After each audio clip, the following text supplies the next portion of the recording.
And what's up, y'all? And welcome back to another episode of that Rampage review show on the Tricology News Star. As you already know, here with me is my co-host Leland Benford. What's up, bro? What is good, everybody? Happy Saturday. All right. But before we get into today's Rampage review show, I got a little exciting news for AEW. Is that AEW is now officially being under the umbrella of both Warner Media and Discovery Inc., following a merger between the two entertainment conglomerates. Discovery announced yesterday that the shareholders had approved on the merger between the companies, officially creating Warner Brothers and Discovery, described as a premier world entertainment company. Oh, wow. Yeah, so I did not hear about that. That's interesting news, Trico. Thanks for the news break. Yeah, so this brings up a lot of possibility. So even though Warner Media has HBO Max, and then Discovery Inc. has their own streaming channel as well. So this brings up a lot of question. Is the two streaming services going to merge together? And how does AEW fall into this? Are we going to expect to see the live pay-per-views? I mean, even though the pay-per-views be on Fight TV and Bleach Report, but we also going to get it on a streaming service that is owned by Warner Media and Discovery. I mean, there's a lot of possibilities to go to. Even Tony Khan mentioning now he has bought, as we mentioned before, that he bought ROH and looking to use their library to put it in a streaming service as well. So there's a lot of possibilities here. So what do you think on this huge news? Man, it looks like some things are at work here. With Tony Khan taking care of Ring of Honor, getting them under there. I mean, it's a good opportunity for Ring of Honor to be on a Discovery network now, or on a Discovery platform. So I was wondering what would Tony Khan do, since we have Dynamite on TBS, will Ring of Honor get a TV deal as well on one of these networks, since Time Warner likes working with Tony Khan? Yeah, I know they're working with TNT and TBS as well, but there's other network as well that's under Warner Media and Discovery. So it's just a matter of what they're going to do with the TV. If it's going to be a TV deal or is it going to be a streaming deal? Well, we don't know it yet. A lot of opportunity happening. Yeah, but all we know right now is AEW is under Warner Media and Discovery. If we hear any more news on going forward with that, we'll keep you guys updated on that. Indeed. But Rampage, again, this was the fallout for Revolution and then building towards the Dynamite St. Patrick's Day Slam show. So Dynamite opened up with Darby Allin versus Mark Quinn. So it was kind of slow at start, but it got pretty good at the end. So in the closing moments, Allin went to the top for the coffin drop, but Cassidy's distract him. Sting took care of Cassidy, but Quinn pushed Allin off the top to the floor. Allin followed that up with a 450 splash to the floor. Quinn rolled back into the ring while the ref counted, but Allin also beat the ref's count. Quinn covered Allin for the 2. Quinn went to the top for a shooting star press, but Allin moved and snatched Quinn up for a future armbar. Quinn quickly tapped out. In the post-match, the new AFO, no longer AHFO, start their way to the ring, but the Hardy Boys, with their 2000s Hardy Boys gear, came out and run interference. And Taz was like, "Hey, I know that song." Andrade's crew left through the crowd. So we all know this match it started with the angle of Jeff Hardy making his AEW Dynamite review on Wednesday. So like I said before on the Dynamite review show, this might end up being the Hardy Boys teaming up with Sting and Darby Allin against the new AFO crew somewhere down the line. Maybe close to double or nothing, give or take. So what do you think? Yeah, what do you think? I was gonna say, how lucky was that crowd being able to see Jeff Hardy come out twice, and then the second time he comes out, he's like in the full Jeff Hardy, get up with Matt Hardy. This is traditional Hardy Boys. I think sometimes Matt, the way he tells his story is just like, it doesn't need build up. It's just there. Which is cool because it doesn't beat around the bush. It's just like, this is the story. You're a wrestling fan, you can follow it. So seeing Matt just jump right into that outfit so quick, I'm like, man, we've seen you so many different times.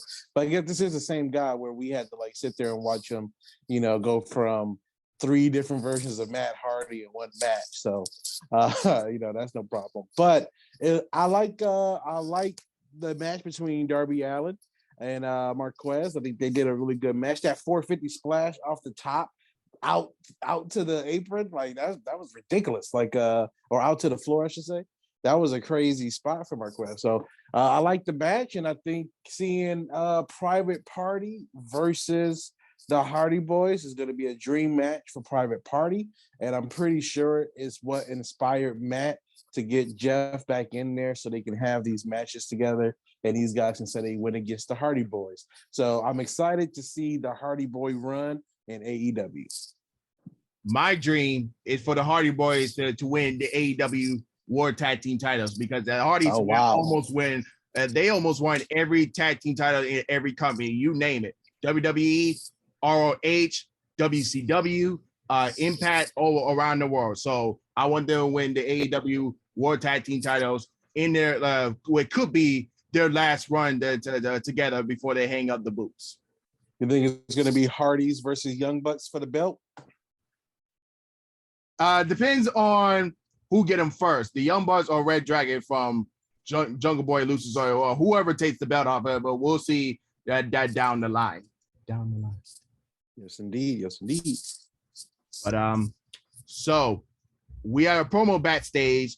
Dan Lambert cuts a promo about Larry Z and Bruto Sammartino in relation to Wardlow and MJF. Scorpio Sky had to ditch the extra TNT title belt, and he promised Wardlow he'll just be another victim of the streak in San Antonio. Again, I had to ask this question. Do you think the streak going to continue, or Scorpio Sky is going to be a transitional champion? No, again, I think American Top Team is going to do every heel tactic they can to make sure that Scorpio Sky walks out of Texas with the belt. I think it's too quick for Scorpio Sky to drop the belt. There's not enough build-up, or Max may end up interfering in this match to cost Wardlow his opportunity. But in every great babyface run, you need that obstacle, and it's too soon for Wardlow to get the belt. It would feel rushed. It would feel, like they just handed it to him. The crowd needs to see him really work for it and go through this story and go through this journey for it. So Scorpio Sky will retain the belt one way or another. He's going to retain that belt, I believe. I mean, I understand why they gave it to the Scorpio Sky, being that he is the first African-American TNT champion. Now we got the TNT champion and the TBS champion, both African-American, which is a huge congrats. But I understand why on the other side, I understand why they gave it to Scorpio Sky, because he's a heel. And I don't think they want Wardlow to do the pop-up symphony on Sammy Guevara.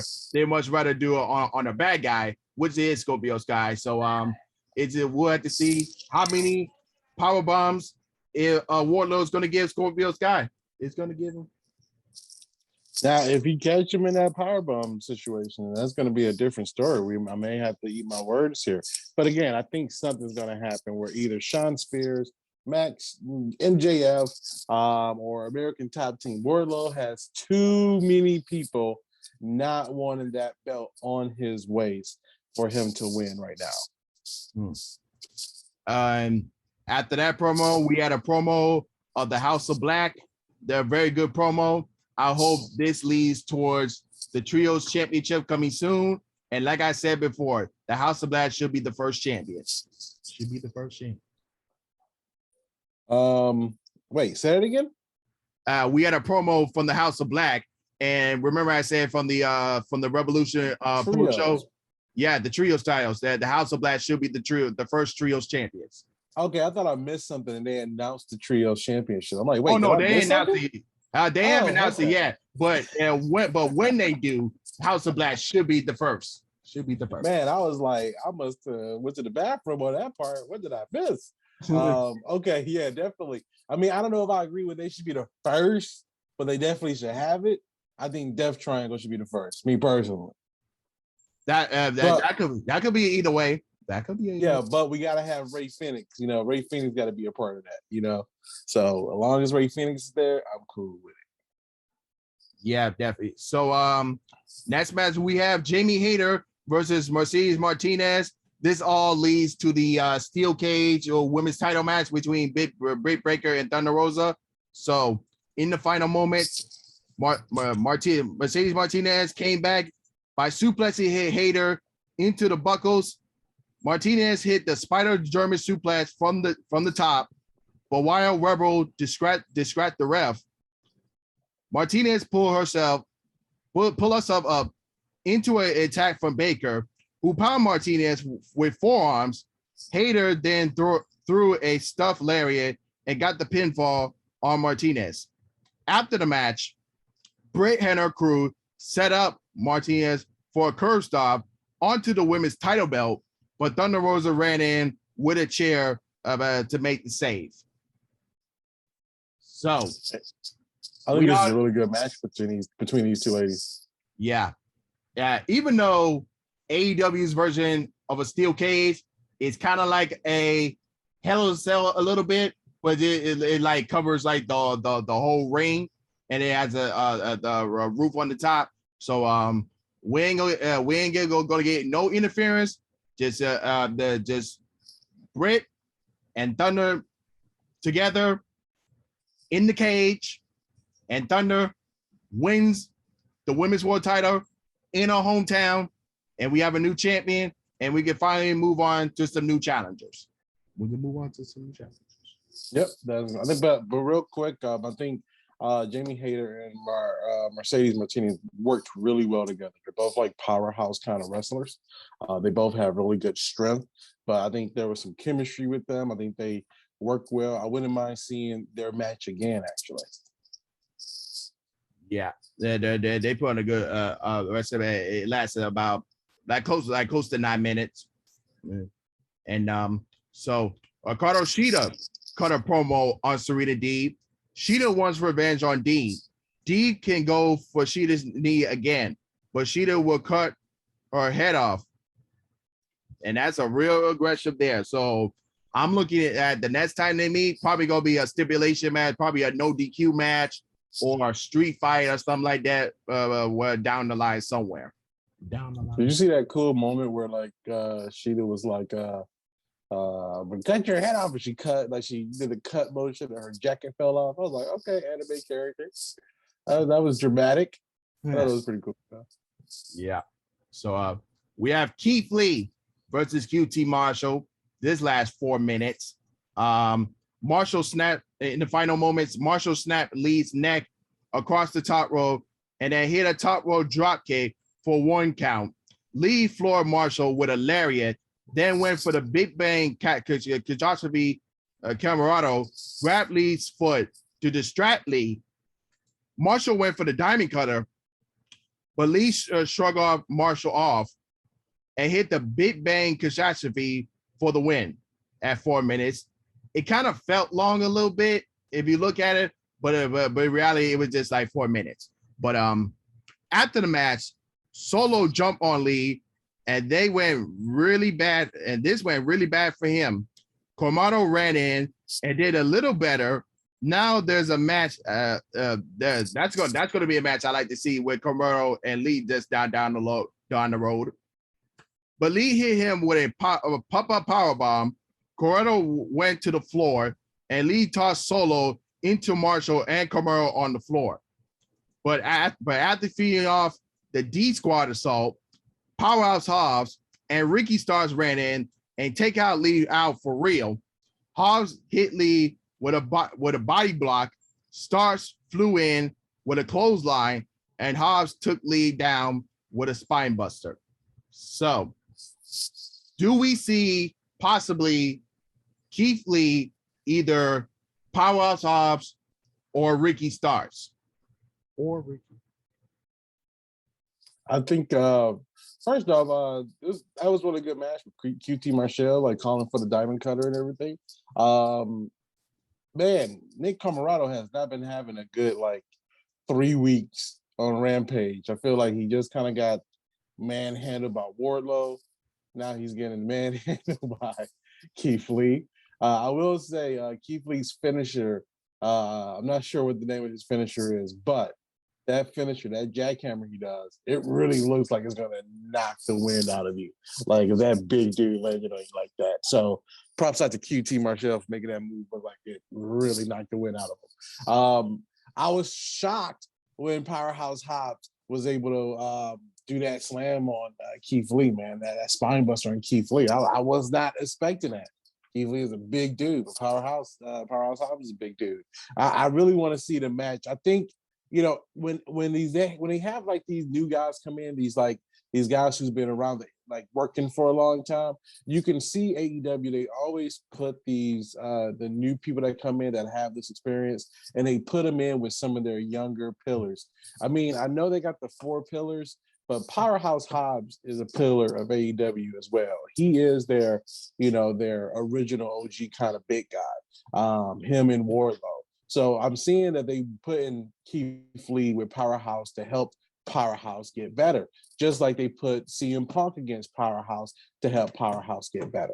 So I'm cool with them putting Keith Lee with Powerhouse to what AEW do, and I know Keith Lee is going to move on and have some incredible rivalries in this company, but it's good to have them with these guys now and help these guys learn from them going forward.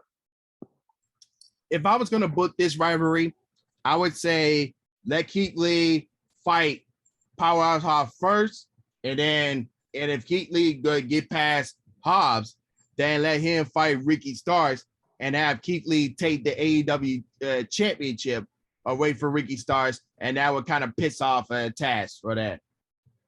Yeah, exactly. Like I said, it's time for someone outside of FTW to have the FTW championship. Yeah. But if somehow, if Hooks decides to go, this is just a fantasy right now. Stay with me. What if Hook battles Ricky Starks and then Taz say, "Oh, I got to go with my son. It's time to take the FTW championship off Ricky Starks and put it on Hook." What do you think about that one? Oh boy, I mean, that's going to be a big one too if that happens.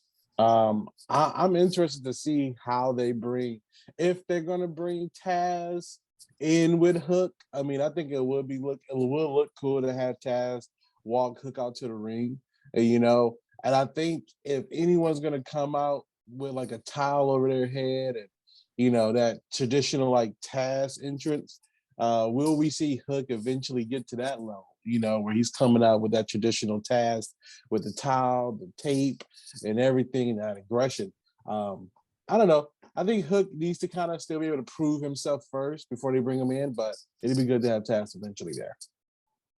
Yeah, but we'll see down the line, and also we'll see how the rivalry of Keith Lee versus Team Tag goes. And main event promo time. Tony Nese requested this match with Strickland because he is the premier athlete. Nese hasn't been defeated all year. Swerve Strickland is used to beating Nese on Friday nights. So why not do it again in Swerve's house? It's time for the main event. So before the main event, we have a couple of announcements for Dynamite this Wednesday. Is that Bryan Danielson and Jon Moxley with William Regal take on Wheeler Yuta and Chuck Taylor with Orange Cassidy and Dan Helsing in their corner. the champion team, the AEW World Champion had Adam Page, Heyman Adam Page, with the World Tag Team Champions, Jurassic Express versus Adam Cole and Red Dragon, Kyle O'Reilly and Bobby Fish. Wardlow versus Scorpio Sky for the TNT Championship, and Thunder Rosa versus Britt Baker in a steel cage for the AEW Women's Championship. And then next Friday's Dynamite is going to air right after one of the first rounds of the NCAA March Madness basketball game.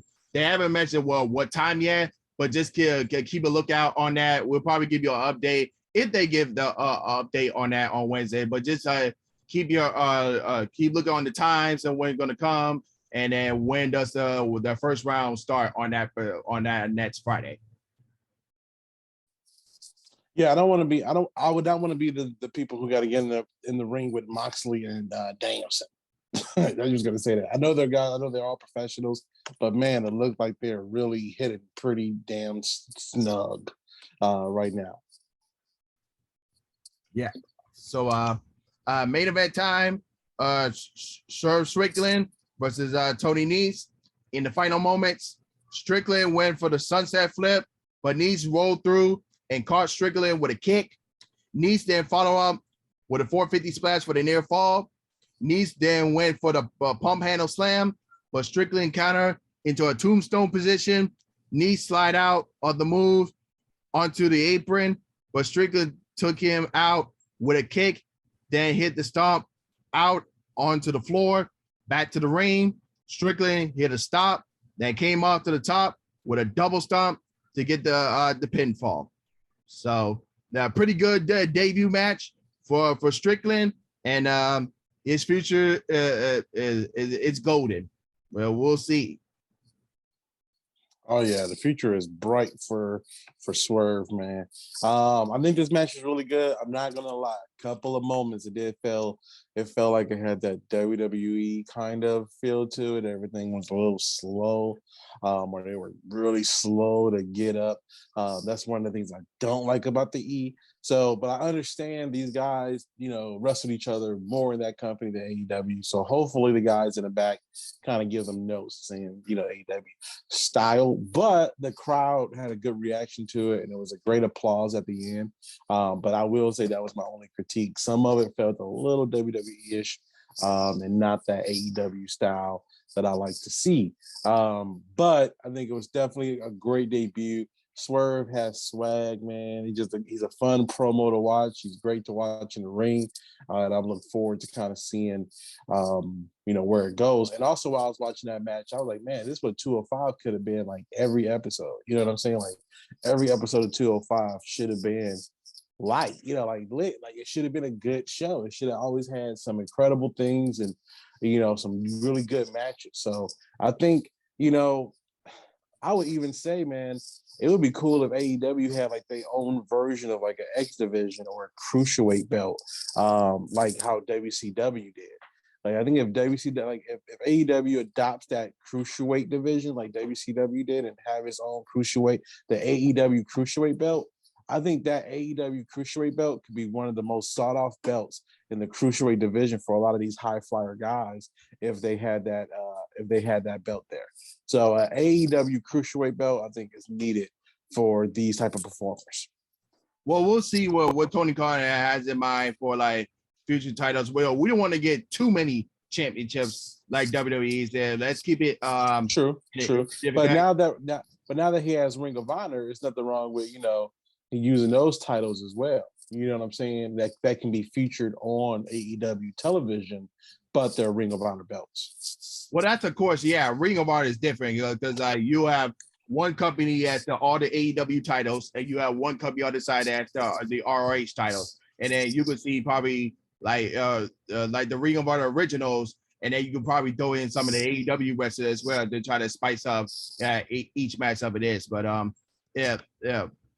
But it's going to be very interesting. I'm very excited to see what's going to happen with ROH. They're going to get a show soon, and because the Owen Hart Cup is right around the corner, so it depends on how many participants is going to be in the men's and the women's. So it's going to be very interesting, and you're probably going to see a lot of free agents and those who are contracts going to be up soon, probably going to take place in those tournaments. So it's going to be very interesting down the line, going into Double or Nothing. But this show last night was pretty solid. It was just a build up towards the upcoming Dynamite show or the St. Patrick's Day Slam, and then after that, you're going to move on to Double or Nothing in May. All right, yeah, man. I was very excited with this episode of Rampage last night. Hardy Boys are in AEW, and I think that's one of the most exciting runs that I'm looking forward to. I'm also looking forward to see when CM Punk comes back and MJF comes back, most likely next week sometime. And I'm so excited to see what Ring of Honor becomes under this AEW kind of umbrella, under the guidance of Tony Khan, and see if that company is going to have a resurgence. I can let you know right now, whenever the first Ring of Honor show comes in, and it's going to be a Tony Khan kind of ran production, then I am going to be there to watch it and see what happens and see what new wrestling energy can be, brought up with Ring of Honor. So looking forward to the future, man. The future is bright, I think, for hardcore wrestling fans. Yeah, absolutely. And before we wrap up, anything else you want to add on? Yeah, man. Our My Rise characters got to go one-on-one in the ring. Yeah, we'll see. All right. But are you going to play the men's first, or are you going to play the women's one first? I would play the men's one first, man. I'm about to actually, right after this, I'm going to go down and get my Rise story created. I just spent a lot of time in showcase mode and just playing versus. My nephew's here from Detroit, so we've been playing the versus. And my nephew's not a big fan of wrestling fans, but he had fun playing the 2K22. So I think this one is a good game. I think it's a lot faster, a lot quicker. It's different in many ways, but it's the same in a couple of ways.